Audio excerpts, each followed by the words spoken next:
Welcome to the Get Published podcast, sponsored by Brodie Consulting Group. To get more information about our coaching, publishing, executive ghostwriting, and podcast production services, go to getpublishedpodcast.com.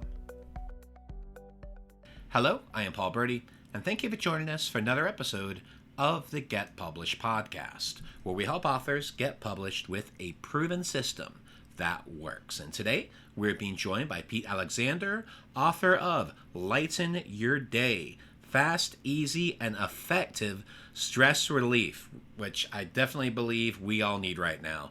Pete, welcome to the show. Paul, thanks for having me. Well, we are thrilled to have you. Are you ready to begin? Yes, let's do it. All right. Question number one. What is the one piece of advice that you would give to a first-time author who is currently writing their book? It's a good question. From my experience, I would say before actually writing the book itself, come up with a table of contents and then test drive that table of contents with people who are not in their immediate network, meaning their family, their close friends, but who are part of the target audience that they want their book to be focused on. And ask those people for honest feedback as to whether or not they would buy the book. Not that they like it, but that they would actually buy it. Because there's a lot of people who say, oh, that's a cute book, haha, but would they actually shell out any money for it? That's a different story. So that would be my first suggestion to any writer looking at going to the effort of making a book. Well, you bring up a great point, because with my first book, that was the first thing I did, was create that table of contents, create that outline, and figure out exactly the things that I wanted to talk about, because I think you definitely have to have a plan going into this. Absolutely, because if you just think, oh, you know what, I want to write a book about whatever it happens to be, that's fine. But, unless you have a market for that book, you may only have yourself and a family member or two that end up wanting to buy it once it's published. Absolutely. Well, what do you feel is the hardest part about getting your book published? Well, for me, it was getting the manuscript to the place where it was good enough. Mm-hmm. For those of us that have perfectionist personalities, it can be very hard to let it go without, just one more look through of the manuscript. And, even after I finally said, okay, this is good enough, I found a typo, in the printed version.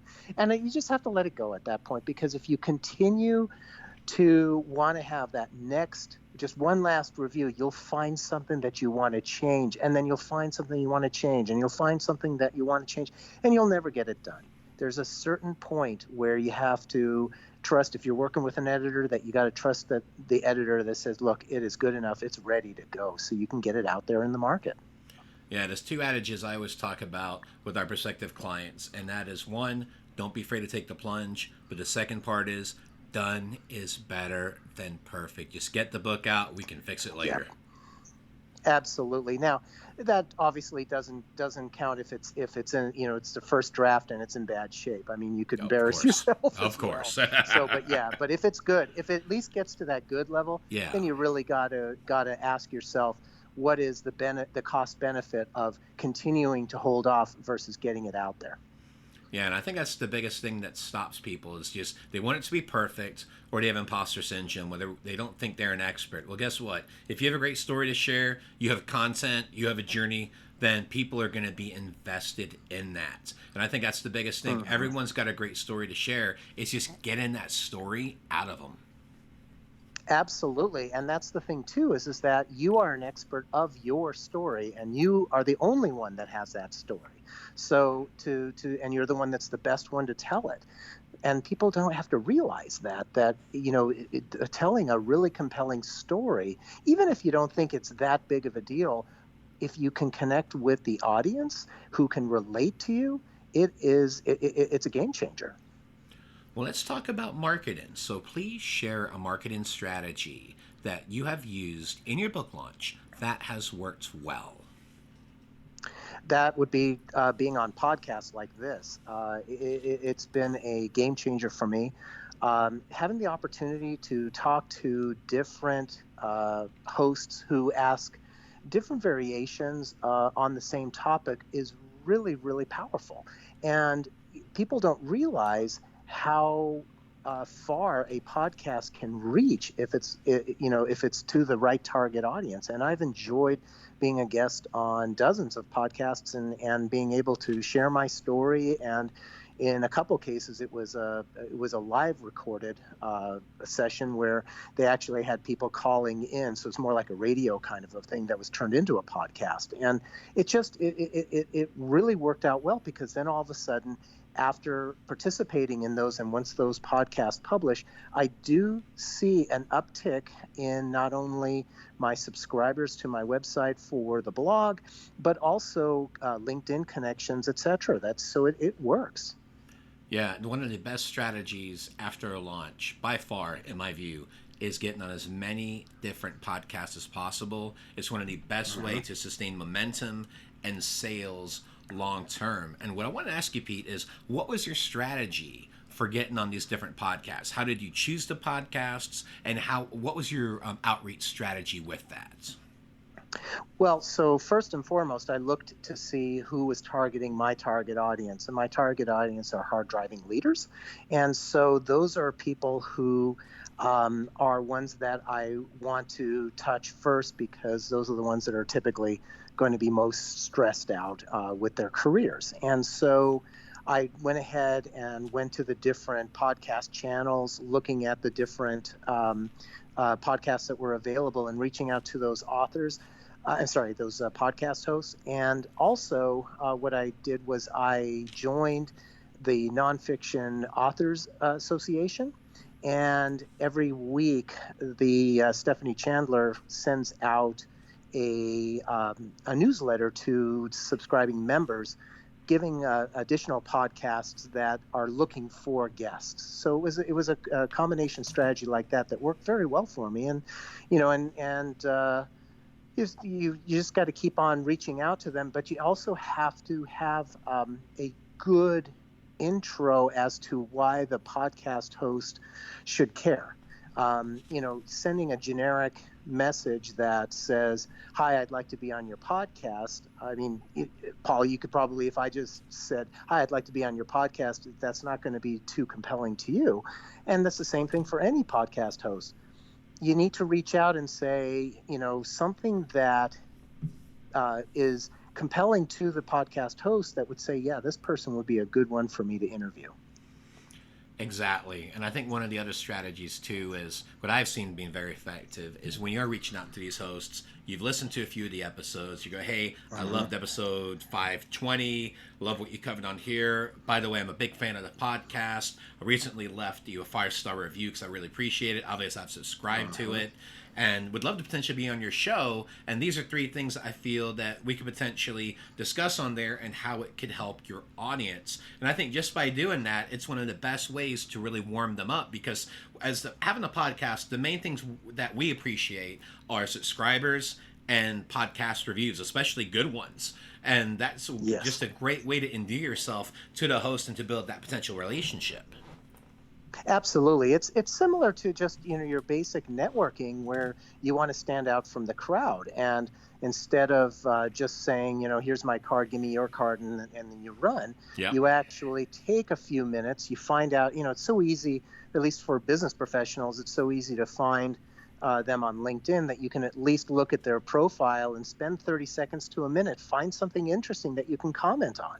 And, the most of the podcast hosts who are serious about their shows, they're going to be there too. And you're right. You can really connect with them in a way that separates you from easily 95% of the guests who are inquiring with them.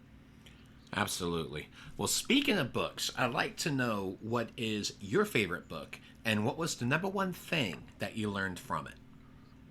Yeah, I love this question, because my favorite book actually is Rhonda Byrne's The Magic, because it taught me all about gratitude, which is a daily practice I've instilled in my life ever since reading her book several years ago. And it is a number one technique that I use for stress relief as well. Excellent. So I was going to ask why, but I think you just hit the nail on the head. We're leaving the stress release and just showing gratitude and emphasizing the positive things that we have going on right now versus maybe some of the negative things that we're challenged with. Oh, absolutely, because we can wallow in our negativity all we want, but if you and you can forget about all the great things that you have in your life. I mean, it's amazing, and it doesn't have to be something huge like, oh, I'm grateful for my house, or I'm grateful for my fancy car, or something like that. It can be the simple things. It can be like, I'm grateful for waking up in the morning. I mean, if you think about it, in the entire history of the world, there's been approximately 116 billion people who have ever lived, and now there's 7.7 billion roughly living. So the fact that you woke up, you're, 14 out of 15 people who have ever lived on the earth can't say that. So, because they're dead. And that is just a simple thing, that you've got another day. And so it's all about the mindset, and gratitude is a huge component of that. And as for someone who suffers from sleep apnea, every day that I wake up, it is a bonus. Yes, there you go. You understand. Mm-hmm. And for our final question, what is your favorite quote and why? And it's a fun one, too. So I'll just, do you want me to tell you who wrote it, or the quote itself first? Tell us both, and however you want to layer it out. So let me give you the quote. I'm sure you're going to recognize this. 20 years from now, you will be more disappointed by the things that you didn't do than by the ones you did do. So throw off the bowlines, sail away from the safe harbor, catch the trade winds in your sails, explore, dream, discover. Do you remember? You've heard that one, I'm sure. Richard Branson? No, it actually is attributed almost exclusively to Mark Twain. Nice. But it actually belongs to H. Jackson Brown's mother. Isn't that hilarious? It's amazing how it connects, eh? It does. Because I found it over and over again as Mark Twain, and then sure enough, reliable sources, it is not his quote, but it's attributed to him. But I love the quote. It's such a positive, because you really don't want to. I always look at it that when it comes time for my time to leave the earth, I don't want to be sitting there and thinking, if only I would have done this or that. I want to be really complete with the time that I've had. Definitely. Well, Pete, I want to thank you for being a guest on the show today. What is the best way for people to find you online? Best way would be at my website, which is Pete Alexander, PeteAlexander.com, or on LinkedIn. I'm Professor Pete Alexander on LinkedIn. So either one is really good, and I suggest to the listeners of your podcast that if any of them are dealing with a lot of stress, please go to the website and subscribe to my free weekly stress relief tips. I take one from the book each week, and I do a 1 to 2 minute video and a write-up on it, and they can try it, and it takes a minute or two to try the technique and see if it gets to work for them.